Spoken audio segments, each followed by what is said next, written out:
Carson Wentz, Dak Prescott, Dwayne Haskins, and one Daniel Jones. Who is going to be the best quarterback in the NFC East in the next 3 to 5 years? Still the cowboy, Mr. McLean. You Americans are all alike. But this time, John Wayne doesn't walk into the sunset with Grace Kelly. Scary Cooper, asshole.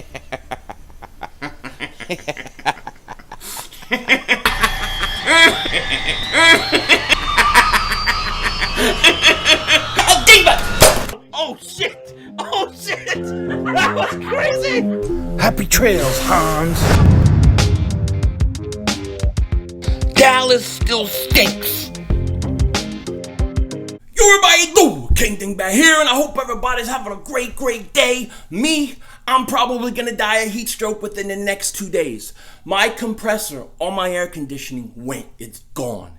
Broke. Destroyed.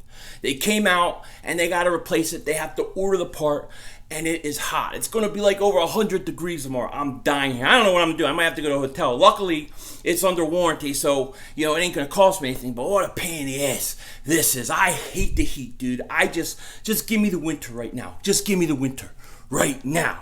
Now, one thing I want to do before I get into this video is I want to give a shout out to Desert Eagle 90. Now, he is starting a new channel. It's going to be a secondary channel, which will eventually be his main channel, where he'll have all his Eagle contents, live streams, and things like that on. So it's very important for all of you guys who are subscribed to his main channel right now that you hit the description box, follow the link, sub up his new channel, and let's get him to over 1,000 subs so he can live stream and do everything he needs to do. He's a very good guy. I love Desert Eagle, and I want to make sure that he gets to 1,000 subs before this football season starts. So definitely hit that link and sub him up. That would be great for him, and I would very much appreciate it. Oh, and I better address this. I keep forgetting, but I might as well do it. Hopefully it's the last time I'm going to have to do it. But to the dingbat, whose name we do not speak, you want to have a little debate with me or go at it or something like that, is some offer that was put out there. My question to you is, for what? For what? For what? What do I need to do that for? For what? You don't like me. You told me. I don't care. I don't lose any sleep. I could care less. What do I need to discuss with you? What? You tell me what we need to talk about, and then I'll decide yes or no. But for basically what I know of you, for what? Forget about it. Now, the NFC East is, in my opinion, it's the greatest division in all of football. In all of football, I think it's the greatest division. I think the teams that are in it all come from big major cities, major markets. It's the best division of football. It's the only division of football that every team has a Super Bowl ring. And it's one of the only divisions where every team in it has drafted a franchise quarterback, okay? The Eagles and the Cowboys with Carson and Dak did it a few years ago. The Giants and Redskins with Haskins and Daniel Jones this year. And it brings up an interesting question. And, I was inspired to do this video after watching Bad Dog's video on why Daniel Jones is going to be better than Dak Prescott. I'll put the link to that video in the description so you guys can go watch it. But it was a great video, and it was done by, let's face it, one of the best giant video makers there is, okay? Him and the Entertainer Talking Sports, in my opinion, are the best. And he did a video basically giving his opinion on why he thinks Daniel Jones could be better than Dak Prescott. And I started thinking about it. In 3 to 5 years, who's going to be the best quarterback in the division? What is the hierarchy of the quarterbacks in the NFC East going to look like? And I was really thinking about it. And, if you take away a few things, like if somebody doesn't get traded, if everybody signs long-term contracts, if they're there long-term, if you don't have injuries, and if you just get these guys to play at full strength and develop over time, what's it going to look like? And, I was thinking of it, and really, it came out to a very interesting ranking, and I wanted to share that with you guys today because I think it's very fascinating. Now, when I first started doing it, my initial reaction was, well, you're going to have Carson Wentz 1, Dak 2, in my opinion. But, then you started looking at what these guys have done over the few years, right? And like I said, if you put injury into this, then that's a big question mark for Carson Wentz because of the injuries. But for argument's sake, we're taking injuries out and we're letting these guys all develop, okay? But when you really start thinking about it, I don't know that 1-2 is exactly that. Now, I have Carson Wentz number 1. I think Carson Wentz will be the best quarterback in the division in 3 to 5 years. I definitely do. See, he's 26 years old right now. So in 3 years, he's 29. So at the oldest, 5 years from now, he'd be 31. He's still in his prime. He's still in his best years. And I think Carson Wentz is clearly the number 1 quarterback. Now, when we go to the number 2 quarterback, this is where I think things kind of get a little interesting, okay? Because I'm going to be honest, I have not seen a lot of Daniel Jones, okay? I have not watched him. I thought he went way too early. I think the Giants could have got him with their second first-round pick. Some people don't believe that, but I do. I think that they could have. But I have watched Dwayne Haskins. I've watched him, and I like him a lot. And I think the Redskins got a steal when they got Dwayne Haskins. And I'm going to put Dwayne Haskins at number 2 on this list. And that may surprise some people, but I really like this kid a lot. And I think that if he's given 3 to 5 years to develop, I think he's going to be real good. The question with him, in my opinion, is going to be the coach.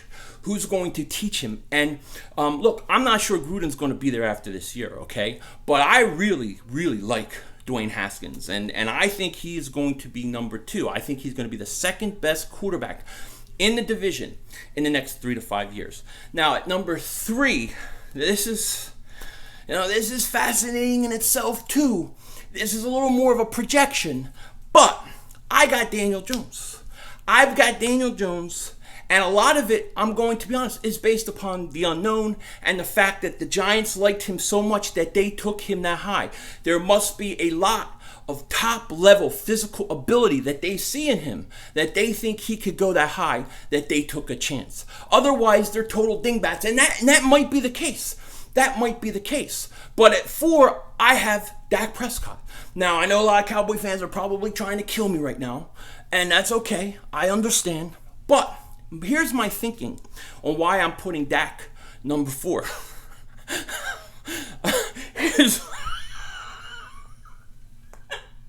Here's why. Because Daniel Jones. I'm sorry. All right.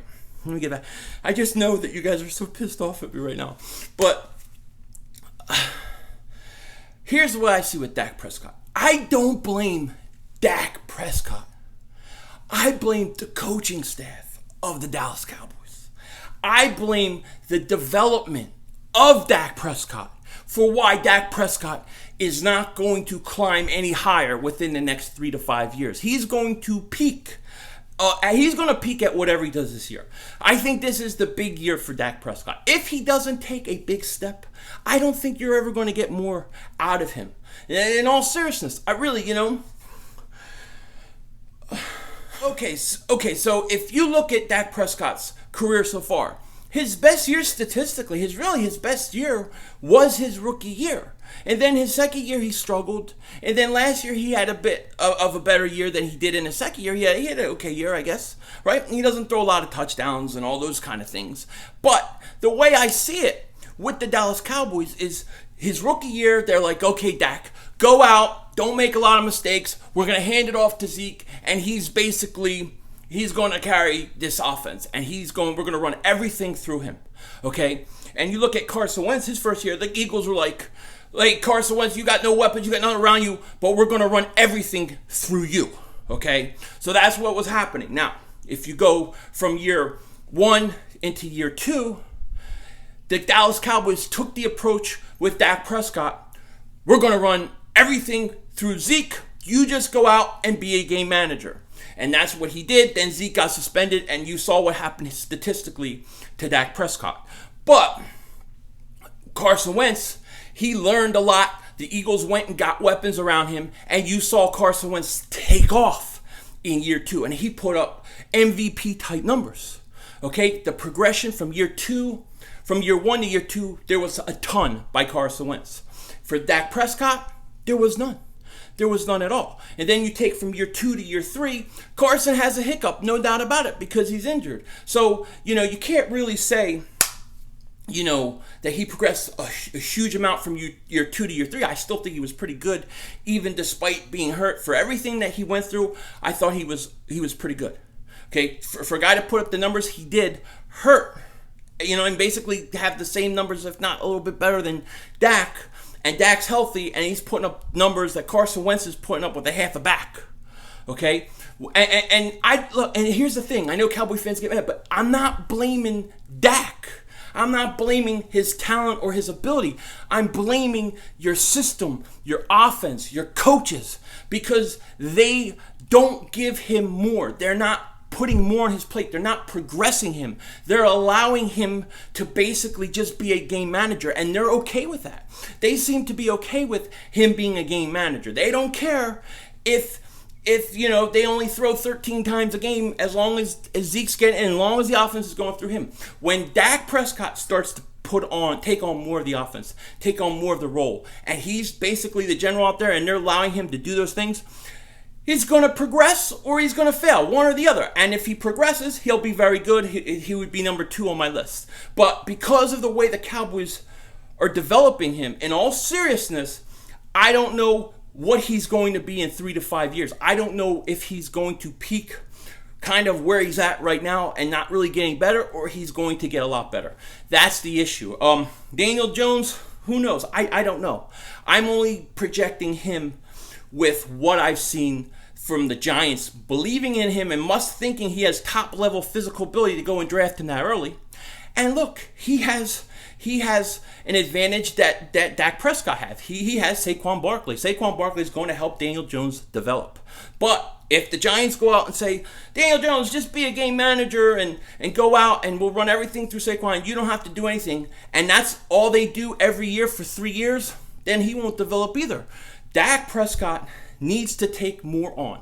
He needs to go and be the general on the field. And when he does that, we'll see how good he can really be. But until then, I think we're basically seeing what we're going to see out of Dak Prescott. And that's just the truth. What we're going to see. So tell me what you think. Cowboy fans, don't kill me too much. I know you're probably going, it's okay. I can take it. But with that said, take care. Talk to you later. And don't be a dingbat.